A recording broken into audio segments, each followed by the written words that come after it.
നമസ്കാരം. ഇന്നത്തെ യാത്ര നക്കീല പാസിൽ നിന്നും ഹിമാലയത്തിൻ്റെ റെഡ് റൂട്ട് എന്നറിയപ്പെടുന്ന സെർച്ച് വഴി ഹിമാചൽ പ്രദേശിലെ ജിസ്പ വരെ നീളുന്ന ഏകദേശം 128 കിലോമീറ്റർ നീണ്ടു നിൽക്കുന്ന യാത്രയാണ്. ലേയിൽ നിന്നും നക്കീല പാസ് വരെ നമ്മൾ എത്തിച്ചേർന്ന വീഡിയോസ് മുന്നേ അപ്ലോഡ് ചെയ്തിട്ടുണ്ട്. ഡിസ്ക്രിപ്ഷനിലും കാർഡിലും ക്ലിക്ക് ചെയ്തിട്ട് അതെല്ലാം കാണാവുന്നതാണ്. ഇന്നത്തെ ഈ ഒരു യാത്രയുടെ പ്രത്യേകത എന്ന് പറയുന്നത് നമ്മൾ സെർച്ച് വഴി കടന്നു പോകുന്നു എന്നത് തന്നെയാണ്. ഹിമാലയൻ മരുഭൂ പ്രദേശത്ത് നിന്നും ഹിമാലയത്തിൻ്റെ മടിത്തട്ട് എന്നറിയപ്പെടുന്ന പച്ച പിടിച്ചു കിടക്കുന്ന ഹിമാചൽ പ്രദേശിലെ ജിസ്പ വരെ ഇന്ന് നമ്മൾ യാത്ര ചെയ്യുന്നു. അവിടെയാണ് ഇന്നത്തെ നമ്മുടെ താമസം. അപ്പോൾ കഴിഞ്ഞ വീഡിയോയിൽ നമ്മൾ പറഞ്ഞതുപോലെ കൂടുതലൊന്നും സംസാരിക്കാനില്ല. മാക്സിമം കാഴ്ചകൾ നിങ്ങളിലേക്ക് എത്തിക്കാം. കാണുന്ന കാഴ്ചകളുടെ അഭിപ്രായങ്ങളെല്ലാം പറഞ്ഞുകൊണ്ട് നമുക്ക് നേരെ പോകാം ജിസ്പയിലേക്ക്.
വഴി ഭയങ്കര റിസ്ക് ചെയ്യാൻ പറ്റില്ല. എഡ്ജില്ല ചില സ്ഥലത്ത്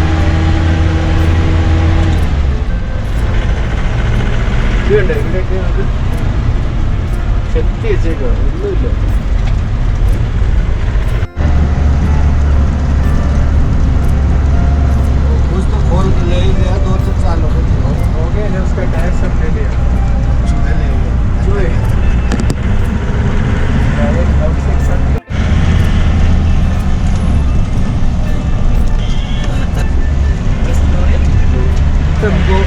അവിടെയെങ്കിലും തങ്ങി നിന്നത്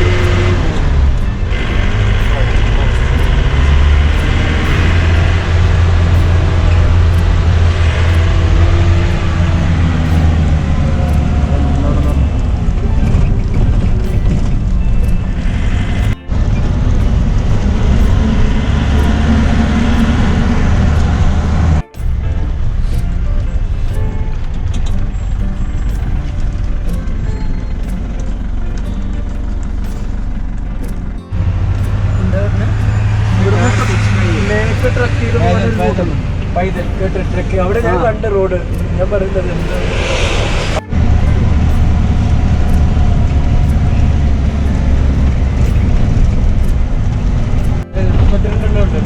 ഇവിടെ നിന്ന് ശരിക്കും വ്യൂ ഉണ്ട്. താഴെ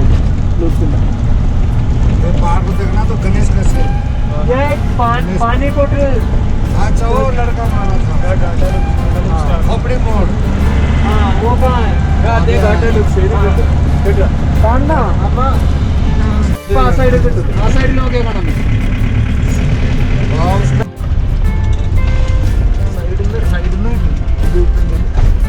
സൈഡിൽ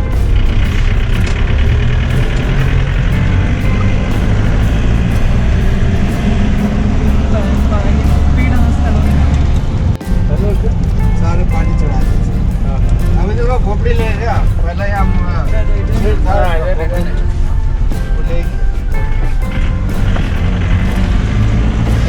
दिस वाटर बोतल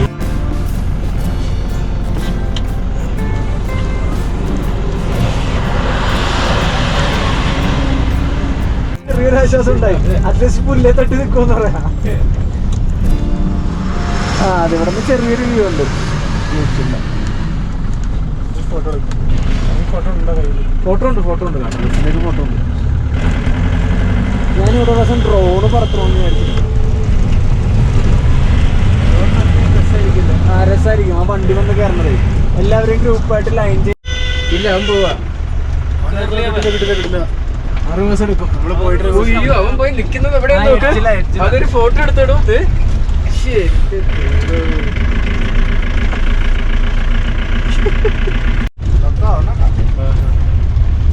अंग्रेज भी जाते हैं, इंडियन भी जाते हैं. उसको लोकल गाइड होता है ना, उसको पता होता है.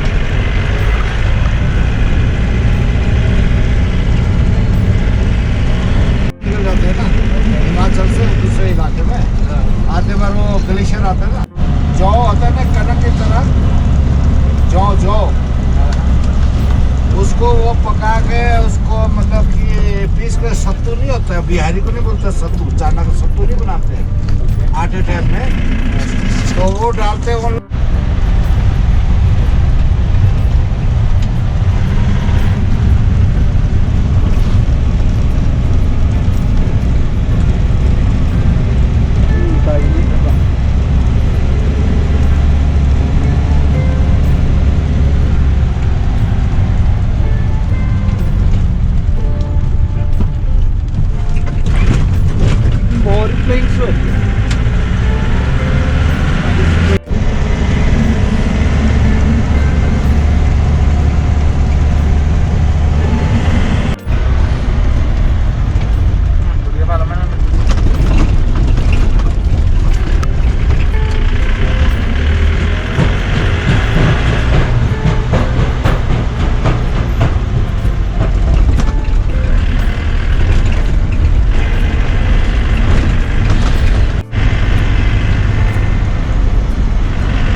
कारगिल युद्ध हुआ था ना, हर जगह बंदूक.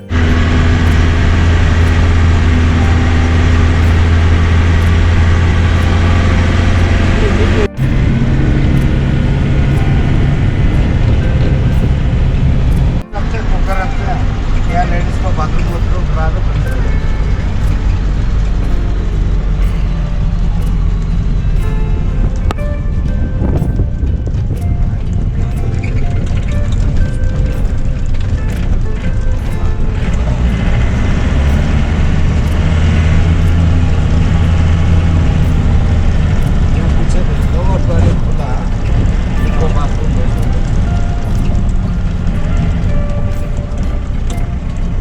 सर नोम क्या रहा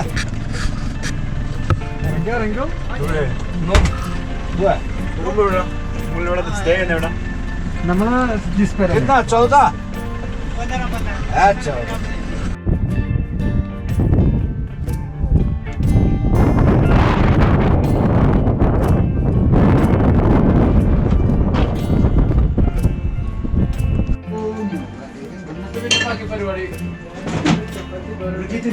नहीं है.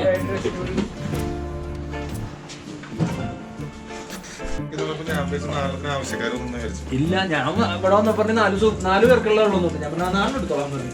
എന്തായാലും ഞാൻ കഴിക്കും എന്നുള്ള ഗ്യാരണ്ടി എനിക്കുണ്ടായിരുന്നു.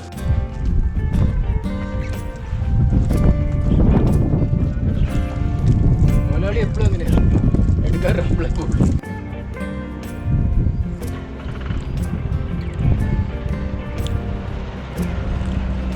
അപ്പൊ കുപ്പികളെയല്ല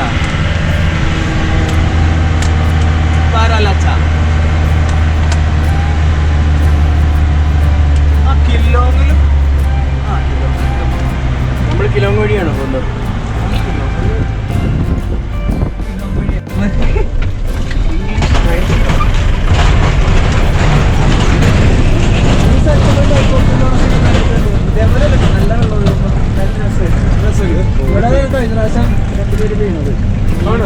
ഒന്നുമില്ല ബൈക്ക് കയറാണ്ടായപ്പോ പുറകിൽ കൊടുത്തതാ.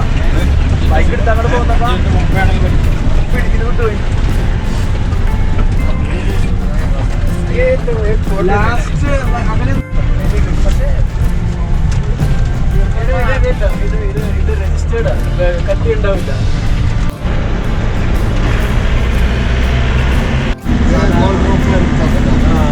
ബൈക്സൊക്കെ വന്നാൽ രാത്രി കുറച്ച് നമ്മൾ അവസാനമില്ലേ കിടന്ന് ഉറങ്ങി കുറച്ച് എഴുന്നേക്കില്ല.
അങ്ങനെ നമ്മൾ ഹിമാചൽ പ്രദേശിലേക്ക് കടന്നു. സെർച്ചു കഴിഞ്ഞ ഉടനെ ഹിമാചൽ പ്രദേശ് ബോർഡർ ക്രോസ് ചെയ്തുകൊണ്ട് സറപ്പ് റിവർ ഒഴുകുന്നത് നമ്മൾ കണ്ടിരുന്നു. അതിനുശേഷം വരുന്ന ഒരു പാസ്സാണ് ബാരാലിച്ല പാസ്. 4850 മീറ്റർ ആണ് ഇതിന്റെ ആൾട്ടിറ്റ്യൂഡ്. ഹിമാചൽ പ്രദേശ് സന്ദർശിക്കുന്ന സഞ്ചാരികൾ പ്രത്യേകിച്ച് മഞ്ഞുകാലത്ത് ഒരിക്കലും മിസ് ചെയ്യാത്ത ഒരു സ്ഥലമാണ് ബാരാലിച്ല.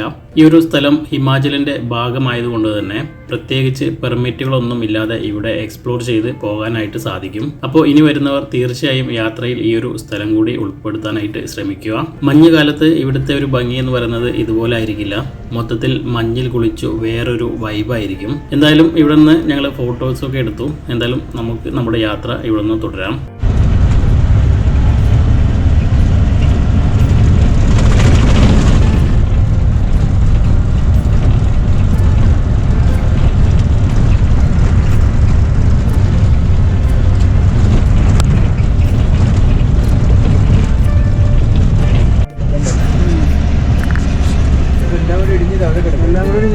അതാണ് പ്രശ്നം.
വീണ്ടും പോകുന്ന വഴിയിലെ മറ്റൊരു പ്രത്യേകതയായ ദീപക് താലിലെത്തി. ലേ മണാലി ഹൈവേയിൽ റോഡിനോട് ചേർന്ന് ഏകദേശം 4000-ൽ പരം മീറ്റർ ആൾട്ടിറ്റ്യൂഡിൽ സ്ഥിതി ചെയ്യുന്ന അതിമനോഹരമായ ഒരു കുഞ്ഞു തടാകമാണ് ദീപക് താൽ. ഈ റൂട്ടിൽ മറ്റൊരു തടാകം കൂടിയുണ്ട്, സൂരജ് താൽ. റോഡിൽ നിന്ന് കുറച്ച് മാറി ആയതുകൊണ്ട് അവിടെ ഞങ്ങൾ നിർത്തുന്നില്ല. എന്തായാലും ഫോട്ടോഗ്രാഫി ഇഷ്ടപ്പെടുന്നവർക്ക് ഒരു അടിപൊളി അനുഭവം തന്നെയായിരിക്കും ഇവിടുന്ന് കിട്ടുക എന്നതിൽ തർക്കമില്ല. ഞങ്ങളുടെ കൂടെ ഉണ്ടായിരുന്ന ഫോട്ടോഗ്രാഫർമാരും വീഡിയോഗ്രാഫർമാരും അവരുടെ കഴിവുകൾ മാക്സിമം തെളിയിച്ചു വീണ്ടും യാത്രയാവുകയാണ്. മഞ്ഞൊഴുകി വരുന്നുണ്ട് അല്ലേ? വെള്ളം മഞ്ഞൊഴുകി ഒഴുകണത് അങ്ങനെ ഉണ്ടെങ്കിലായിരിക്കും.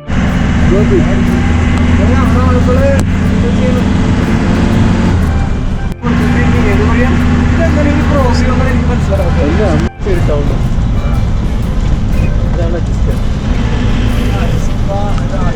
ക്യാമ്പുകളും കുറെ ക്യാമ്പുകളും കാണും.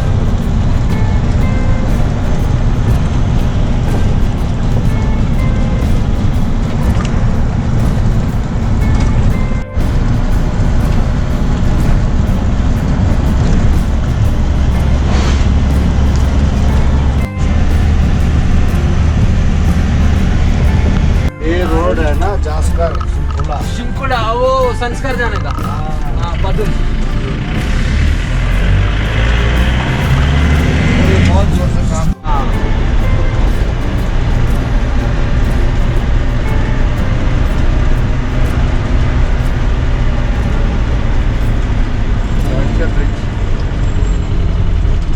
नीचे ढाबा ब्रिज है ढाबा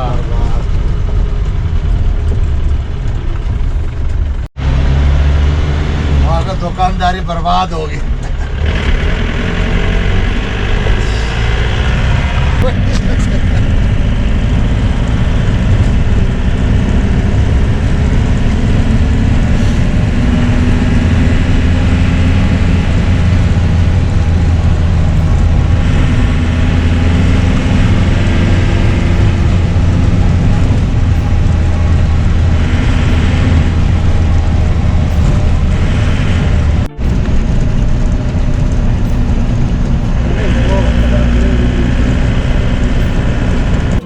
तो फोन करो देर से बात करो. हाँ ठीक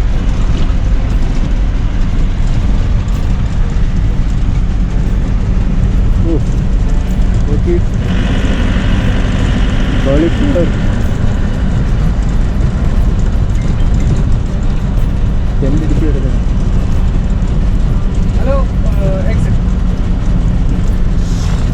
हेलो मानस वो कहाँ है सर हेलो हो गया ओके.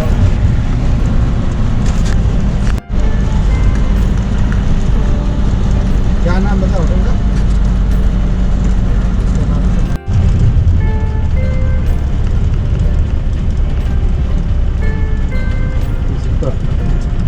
क्या? हाँ? मैं बोल रही इसको तो जानता हूँ अच्छे से ക്യാമ്പ് नहीं है. ക്യാമ്പായിരുന്നു എന്താ മനസ്സിലായി. അവിടെയാണ് ഞാൻ താമസിച്ചത്.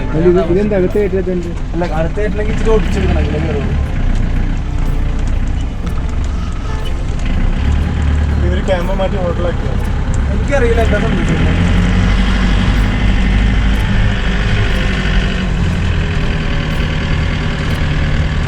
नाम भी पता है ആപ്പിളിന്റെ മരം ഉണ്ട്. ഏഹ് ആപ്പിളിന്റെ മരം പുറയിലുണ്ട്, പക്ഷെ ആപ്പിൾ ഇല്ലെന്ന്. അങ്ങനെ കുറച്ചധികം ദിവസങ്ങൾക്ക് ശേഷം കുറച്ച് പച്ചപ്പൊക്കെയുള്ള ഒരു പ്രദേശത്തേക്ക് ഞങ്ങൾ വന്നു ചേർന്നു. അതാണ് നമ്മുടെ ജിസ്പ. ഇവിടുത്തെ ക്ലൈമറ്റും പ്രകൃതിയുടെ ഭംഗിയും ഒക്കെ ലഡാക്കിനെ അപേക്ഷിച്ച് ഒത്തിരി വ്യത്യസ്തമാണ്. ഇവിടെ ഞങ്ങൾ ആദ്യം താമസിക്കാൻ ഉദ്ദേശിച്ചത് ഏതോ ഒരു നദിയുടെ തീരത്തെ ടെന്റ് ക്യാമ്പിലാണ്. അങ്ങനെ അവിടത്തേക്ക് വഴിയൊക്കെ അന്വേഷിച്ച് ഞങ്ങൾ കുറെ നടന്നു. പിന്നീട് എന്താണെന്ന് അറിയില്ല, മറ്റൊരു ഹോട്ടലിലാണ് ഞങ്ങൾക്ക് താമസം കിട്ടിയത്. ഒരുപാട് കൃഷിത്തോട്ടങ്ങൾക്കും ഫാമുകൾക്കും ഇടയിൽ ഗസ്റ്റ് ഹൗസ് പോലത്തെ ഒരു അടിപൊളി സ്ഥലം. എന്തായാലും ഇവിടുത്തെ പ്രകൃതി ഭംഗിയും തണുപ്പും ഒക്കെ ആസ്വദിച്ചുകൊണ്ട് ഇന്നിവിടെ ഞങ്ങൾ താമസിക്കുന്നു. നാളെ രാവിലെ നേരത്തെ എണീറ്റിട്ട് ഒരു മോർണിംഗ് വാക്ക് നമുക്ക് നടത്താം. അതിൽ കിട്ടുന്ന കാഴ്ചകളൊക്കെ അടുത്ത വീഡിയോയിൽ ഞാൻ നിങ്ങളെ കാണിക്കുന്നതായിരിക്കും. എന്തായാലും എല്ലാവർക്കും ഗുഡ് നൈറ്റ്.